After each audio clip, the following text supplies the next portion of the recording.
That's right. Welcome in. Welcome back, folks. Good morning to you. Welcome into the three distinctly different segments of the Notre Dame 2023 schedule and their unique challenges they each present, edition of the Always Irish Show. As always, you can find the program on YouTube. Thank you for being here. Appreciate it very much. Hit subscribe if you haven't yet. That helps me. Give the video a thumbs up. That helps me as well. Notifications on. You know why. That way you're alerted every time a new episode drops. You don't want to miss it. Twitter, search bar, Always Irish Rat. Always Irish Inc. Emails, alwaysirishnd@gmail.com. Audio only anywhere you want me. You can locate me. Colin line 312-988-15. Tell Johnny all you've heard and seen. Fighting Irish Wire. Type it into computer. Read about Notre Dame football. Happy to be here. Happy to have you here. So, this isn't an overcomplicated topic, but it's an important one to discuss. And it's been on my mind a lot lately since I just did a program on that 8.5 number for the over-under win total for the Irish that I've been seeing floating around, and I did a reaction show to that. So then that got me into schedule mode, looking at everybody we have, the unique challenges, all of that. And what I came up with was this. When I'm doing this analysis and just looking at the schedule, all the games fall perfectly into one of three distinct categories and segments. And what's interesting is each segment has its own unique challenges to it and some upside to it as well for you as a program. So let's go over these three chunks of games that I've characterized and go over some of the nuance with each one and within each one. See if you agree with my analysis or not. Maybe you have some teams in a different spot than I have them, in a different category. So I'm going to go over what I got and why. And then you guys feel free to tell me, yeah, oh, John, you're an idiot. You messed this one up. You're, whatever. So let me know. But it just helps me to crystallize this and feel like I know what I'm dealing with and what the stakes are in each of these big events. Let's talk about it. Number one, obviously, the big three. It's the big three. And again, I said this wasn't going to be rocket science, but it is an important project to understand your schedule and what you have going on. So the big three, we all know it's back-to-back years. Notre Dame has Ohio State, USC, and Clemson. What I do like about this, it's true Knute Rockne vintage style Notre Dame scheduling. Three top 10 or better teams from three different regions of the country and three different conferences and all big brand names. That is vintage Notre Dame Rockne scheduling at its finest. Although his teams seem to do a better job of navigating these type of schedules.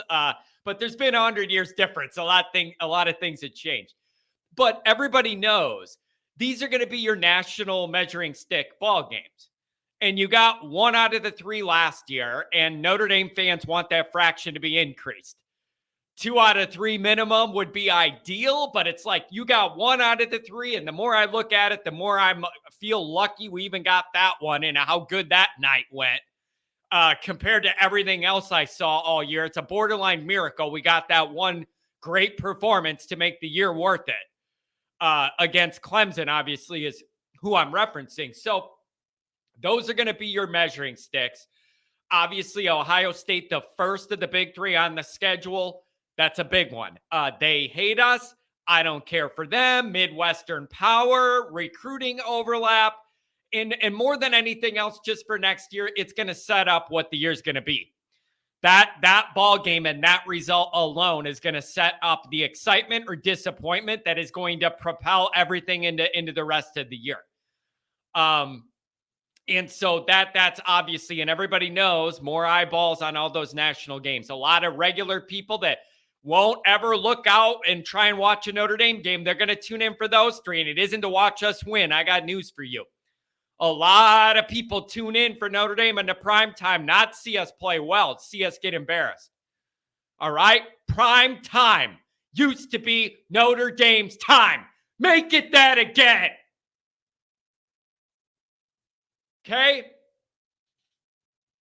Then So you have that with Ohio State. That's going to dictate, pretty much the tone for the year, assuming you don't mess up anything before then, and we'll get there.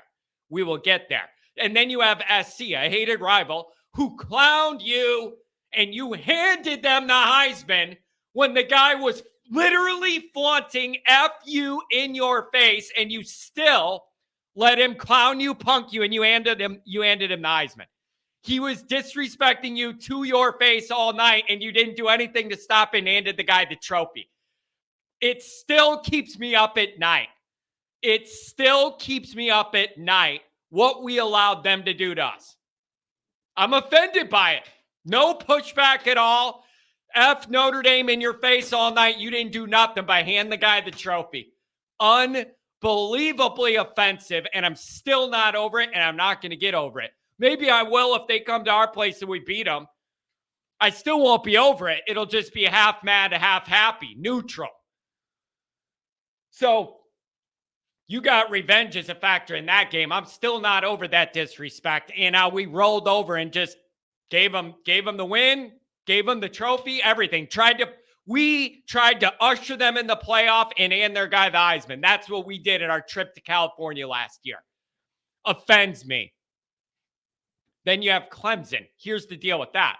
This game could mean the world, or it could mean almost nothing at all nationally, depending on the records of both teams when we get to this part of the year. You don't know. Notre Dame has 3 losses. It isn't going to be that big of a deal. Sorry, it ain't. Which bowl game that I don't care about that Kelly would have us in are we going to this year? That's what it'll be. You're rolling there with 3 losses or something. Hopefully, both these teams have playoff lives on the line, and that's a big deal. I feel like the Clemson game's getting talked about a lot less than the other 2 of the big 3, primarily because Ohio State comes first, and that sets the tone for everything, so I get why that's a big deal. And then the personal nature of the USC thing. So I think Clemson's getting kind of a raw deal when these are talked about, mostly because it's later in the year. It's just later in the year, and it's like so much has to happen for us to get to that point and have it matter that much. That's why I think that one's not getting the attention the other 2 are.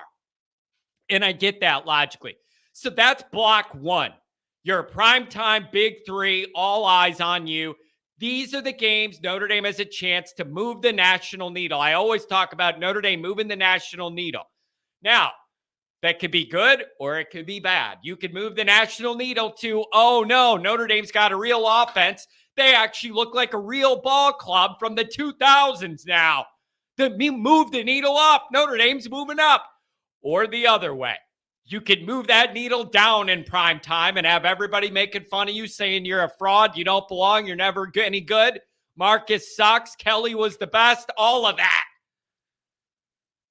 All right, category 2. This is an interesting category. This is where the bread and butter of most of these coaches are made, is in section 2. And I genuinely mean that because most of the games most teams play in a year is going to end up in this segment 2 block of games. And I'm calling them should win, could be tough in certain circumstances. That's this group. Grind it out type games. BK specials where we have more talent. We're favored to win. The game doesn't excite anybody on paper. The matchup doesn't get anybody's blood going. And we struggle for a long time and it's ugly. And then we end up winning by 6. And then I complain for a few days we should look better. And then it's on to the next one. And at least we had a win. These are teams that have less talent than Notre Dame, but that could challenge Notre Dame on any given Saturday if there's a combination of Notre Dame sleepwalking and then they play great with the Super Bowl effect. I always talk about it all the time, and people underplay it. If people outside of the Notre Dame fan base downplay this, and I've always maintained it's a big deal. And it's the Notre Dame's your Super Bowl effect, meaning everybody you play has you circled as the number 1 or 2 team they play all year. And if they're number 2, it's only to a historical rival, Michigan, Ohio State, that type of thing. Okay. But the Super Bowl effect is you're getting everybody's best shot. You are everybody's Super Bowl. They are up and jacked up to play you. And you got to try and match that intensity in a ball game that you know really doesn't deserve it. That's the tough part. You can't fake manufacture the emotion our players have running out in the green jerseys to play Ohio State against Narduzzi and Pitt, or a trip to Duke, or Louisville at night. You can't make up that energy if it's not naturally there. That's when you just have to be good enough that their emotional wave doesn't matter. You're good enough that it doesn't matter how jacked up they are. You're beating them anyways. These are the games that could easily you lose one of them and it ruins your year. So in this middle tier of games that Notre Dame should win, has more talent than, but I could see them getting tricky. At NC State, early. At Duke, old pal Mike Elko, rising Duke. Blackout, October 7th, Louisville. I wish that game was like a 1 o'clock start or something, but I know how Louisville does it. It's going to be the night game and the lights and everybody's drinking. It's going to be wild, the whole scene. And that's the type of place, we've seen it before. You let them get going, it gets loud. It could be a tough place to play for a smaller building. But again, when you're Louisville and you're playing Notre Dame, it's your Super Bowl. It's your Super Bowl. You're Louisville and you're playing Notre Dame. Man, child, crybaby, Narduzzi, and Pitt. I just never know what I'm getting out of Pitt. So it's always on my radar. I feel like sometimes Pitt will play you down to the line, tough and physical and gritty and annoy the hell out of you. And other times they're just bad and you can run over them. So, but I don't like that crybaby coach they have. And it's just on my radar because I've seen Pitt give me a migraine so many Saturdays in the fall of my life. Not that they're all losses, but just headaches. How about Wake on Senior Day? That may be one I'll get some pushback on. Wake on Senior Day. So you already have the Senior Day thing where it's a little emotional and a muted vibe because you're crying and you're saying goodbye to your mom and you have all the nostalgia of all your Notre Dame-ness coming to a close and all of that. And then you have a team coming in where you stole their quarterback.